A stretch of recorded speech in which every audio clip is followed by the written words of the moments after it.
Beneath the endless open skies of the Bronze Age, the eastern steppes served as the staging ground for one of the most profound demographic revolutions the world has ever seen. From this rugged frontier, a culture of mobile pastoralists surged outward, colliding with the ancient settled farming societies of the continent. Their arrival was not merely a migration, but a dramatic merging of worlds that permanently rewired humanity's genetic code, binding distant populations together through a deep and invisible shared ancestry. Around 5,000 years ago, a group of rugged mobile herders, known as the Yamnaya, burst out of the eastern steppes and swept westward, completely rewriting the genetic and cultural map of Europe in just a few centuries. But when modern geneticists looked at the ancient DNA from this massive migration, they didn't find peaceful wagons full of pioneer families. Instead, they uncovered a massive ancient mystery. The migration was overwhelmingly male. The genetic record shows that the paternal lines of the local European farmers were almost entirely wiped out and replaced by the incoming Yamnaya men, while the local maternal lines survived. This left scientists asking, if this was a massive migration, where were all the steppe women? The answer lies in a terrifying ancient institution known as the Kóryos.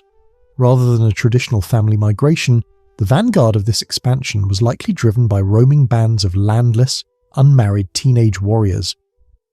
Operating almost like mythical wolf packs, these young men were pushed out of their homelands with a cultural mandate to raid, conquer and carve out their own wealth. They crashed into the established farming communities of Europe, communities already weakened by internal conflict and collapsing male populations, and aggressively seized control, establishing a new, fiercely patriarchal order.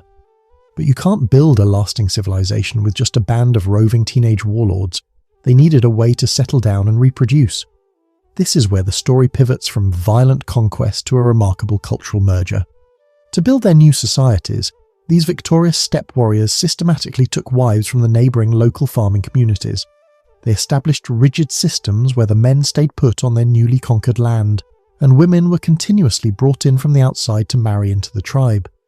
Far from being mere bystanders, these local Neolithic women became the secret architects of the new era. While the steppe men provided the martial framework and the language of power, the newly integrated wives brought the actual substance of civilization. They introduced advanced corded ware pottery, cultivated new crops like barley, and fundamentally transformed the domestic economy. Together, this spectacular collision of roaming steppe boys and ingenious, settled farming women birthed a completely new hybrid world, laying the very foundations of Bronze Age Europe.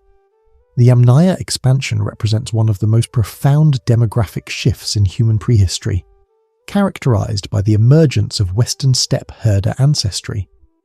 This genetic profile formed around 5000 BCE on the eastern Pontic-Caspian steppe as a near-equal merger between eastern hunter-gatherers and Caucasus hunter-gatherers. Before their massive migrations, these groups integrated small amounts of early European farmer ancestry, creating a biological blueprint that would eventually dominate the European continent. The scale of this movement was so vast that by the end of the Neolithic, populations in the British Isles saw up to a 90% replacement of their local gene pool by these steppe-descended groups. The most striking aspect of this transition is that it was not a migration of whole families in equal numbers, but a highly sex-biased, male-mediated event. By analysing uniparental markers, scientists have found a smoking gun in the Y-chromosome lineages. The paternal markers of the original Neolithic farmers, such as haplogroups G2a and I2a, were almost entirely wiped out and replaced by R1a and R1b lineages brought by the Yamnaya and their corded ware descendants. This near-total replacement of male lineages points toward a competitive social hierarchy where incoming males achieved significant reproductive dominance over the indigenous population. In contrast, the maternal history told by mitochondrial DNA reveals a much higher degree of continuity. While the men of the Neolithic farming era disappeared from the genetic record, the women's lineages persisted and were integrated into the new, patriarchal steppe societies. This indicates that while the paternal side was overwritten, the maternal side remained a mosaic of local and incoming ancestry. This social dynamic is further proven by the X chromosome, which shows a significantly lower steppe signal than the rest of the genome. Since the X chromosome is inherited more frequently through the female line, its lower affinity for steppe DNA provides mathematical certainty that the expansion was driven by steppe men pairing with local Neolithic women. The unprecedented dominance of the Yamnaya over Neolithic Europe was not solely a matter of military might. It was a demographic takeover facilitated by a massive internal collapse within the indigenous populations. Long before the first steppe herders arrived, European agrarian societies had entered a profound Y-chromosome bottleneck, where male genetic diversity plummeted. While maternal lineages remained stable, the ratio of reproducing males to females dropped to a staggering 1:17. This collapse was strictly paternal, signalling that the cause was not a natural disaster or famine, which would have affected both sexes, but rather the violent and restrictive nature of the social structures these farmers had built. Archaeological and genetic research suggests that these Neolithic societies were essentially self-destructing through rigid patrilineal competition. In an effort to concentrate wealth and status within specific male lines, these groups engaged in cultural hitchhiking, where only the most powerful elite males reproduced, leading to the extinction of rival lineages. Long before the steppe people arrived, the agrarian societies of ancient Europe had already begun to dismantle their own demographic resilience. Evidence points to harrowing practices like systemic, selective male infanticide and institutionalized ritual cannibalism. Rather than acts of desperation during famines, these were calculated methods of social control, designed to eliminate excess sons and maintain a fragile hierarchy. Consequently, these farming communities hollowed out their own populations, leaving a massive vacuum of men. The Yamnaya entered this weakened landscape with an opposite strategy. They strategically prioritized male survival, family networks, and territorial expansion. While the local farmers suppressed their numbers to preserve elite wealth, the Yamnaya valued large, mobile groups capable of defense and conquest. They brought the wheel, the horse, and a social order built for competition. By exploiting the internal weaknesses of the local groups, they achieved a near-total replacement of local male lineages, permanently resetting the continent's genetic and social makeup. This transformation was fueled by stark physical and behavioral differences, creating a literal clash of cultures.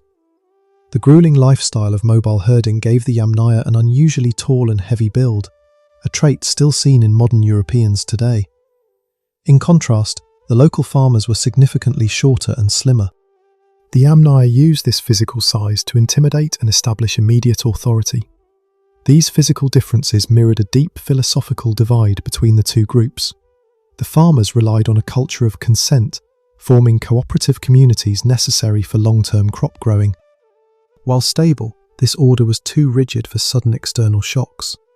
The Yamnaya, however, operated on a culture of confrontation. As herders, survival depended on dynamic flexibility, individual ambition, and fiercely fighting for resources. When these two systems collided, the adaptable and aggressive herders easily dismantled the rigid farming networks. The organizational engine driving this aggressive expansion was a unique institution known as the Kóryos. This was a dedicated class of unmarried, landless teenage boys, usually initiated between the ages of 8 and 12, who formed mobile warrior bands. Owning no property and lacking full societal status, their only path to wealth and marriage was through raiding foreign territories. This institutionalized aggression was channeled through rituals where the boys mythically identified as wolves or dogs, animals that symbolized lawlessness and death. Donning wolf skins, they were sent to live in the wild as outlaws for several years. During this time, they were entirely exempt from their own society's moral codes and were actively encouraged to raid, steal, and use lethal violence against outsiders. This ingenious system protected their home settlements by aiming young male aggression outward, creating a highly effective predatory force that systematically overran the vulnerable European landscape. The legacy of these ancient warbands has been preserved in both language and physical artifacts. Linguists studying ancient words have traced the root word for army back to Kóryos, the specific term used for these youth raiding units. As these roaming bands eventually settled down and established political power, the word evolved into terms like the modern German word for army and the Old Irish word for troop. Even more telling is how related ancient verbs survive in modern English, as the words harry and harrow, perfectly capturing the original mandate of these boys, to raid and lay waste to neighbouring territories. For years, the Koryos was merely a theoretical concept, but the discovery of the Krasnosamarskoe site in Russia provided the physical smoking gun. Archaeologists unearthed a massive collection of butchered dog and wolf remains that did not fit normal dietary patterns. By analysing the growth bands in the animals' teeth, researchers found that almost all the canines were killed specifically during the winter solstice. This seasonal timing perfectly matches ancient myths describing midwinter initiation rituals where young men ate dog meat to symbolically become wolves. Furthermore, the specific number of sacrificed animals, 16, easily divided into 2 groups of 8, aligns with an ancient mythic ideal that considered 8 the perfect size for a warrior unit. When combined with the graves of teenage warriors found in places like Kivik, Sweden, it is clear the Koryos was a real, highly organised institution. Ultimately, the very concept of European royalty was born from these adolescent warbands, as the elected leaders of these wolf packs eventually settled, traded their wolf skins for crowns, and became the deified kings of the Bronze Age. The mystery of the missing women among the early Yamnaya migrants is answered by a rigid social system where men stayed in their homelands and women married in from outside communities. While the adolescent warbands functioned as an all-male vanguard of conquest, transitioning from a raiding group to a stable society required systematically integrating local Neolithic women. This was not just a random byproduct of migration, but a strict institutional practice that lasted for nearly 1,000 years. Bioarchaeological studies, particularly those analysing chemical signatures in skeletal remains from the Lech River Valley in southern Bavaria, perfectly illustrate this structure. The data reveal that adult males were almost exclusively local, living and dying in the same geographic area to form multi-generational kinship networks of fathers, sons and grandsons. Conversely, the majority of adult females were non-local. Their dental records prove they grew up in distant farming communities and only relocated to the newly established settlements once they reached adulthood. This influx of Neolithic women became the primary engine of cultural and economic change, ultimately creating a hybrid society known as the corded ware culture. The Yamnaya nomads traditionally relied on wooden vessels suited for a mobile lifestyle. However, their new indigenous wives brought ancestral knowledge of pottery and began recreating these wooden shapes using clay. By decorating them with cord impressions, these women invented the iconic corded ware pottery that defined the era. Furthermore, while the steppe men were strictly herders, subsisting on meat and dairy, the Neolithic women introduced crucial agricultural expertise. They brought the cultivation of barley, which finally allowed these communities to settle down permanently and begin brewing beer. This new beverage quickly became a central part of their communal social life, served in the newly designed ceramic pots. The domestic integration of these women was so profound that it even reshaped the Indo-European language. The steppe men provided the linguistic framework, bringing words for warfare, horses and wagons, but they entirely lacked the vocabulary to describe the complex European landscape and advanced farming techniques. As these hybrid households formed, the language absorbed a massive amount of vocabulary directly from the indigenous women. Terms for local plants, animals, and specific agricultural methods were adopted from the Neolithic tongues. This process of mothers teaching their children transformed Proto-Indo-European into distinct regional dialects, eventually giving rise to language branches like Early Germanic. It was a true gendered merger. The steppe men provided the political and genetic framework, but the indigenous women provided the economic and domestic foundation that allowed these societies to flourish. Today, historians and archaeologists increasingly view this expansion not as a monolithic military conquest, but as a complex tapestry of regional interactions. In areas like the Carpathian Basin, the transition was far from a total population replacement. Instead, it was characterized by a fluid exchange of ideas, where incoming migrants adapted to local metalworking and indigenous groups adopted steppe status symbols. Furthermore, the narrative of the highly organized warbands faces some academic critique. Some scholars caution against using much later medieval sagas to explain institutions from 3300 BCE, arguing that coming-of-age wilderness rituals are a near-universal human phenomenon rather than proof of a unique, hyperlethal militia that conquered Europe alone. Skeptics also suggest that while winter dog sacrifices certainly occurred, treating a localized ritual as the sole mechanism for conquering a continent might be an overreach.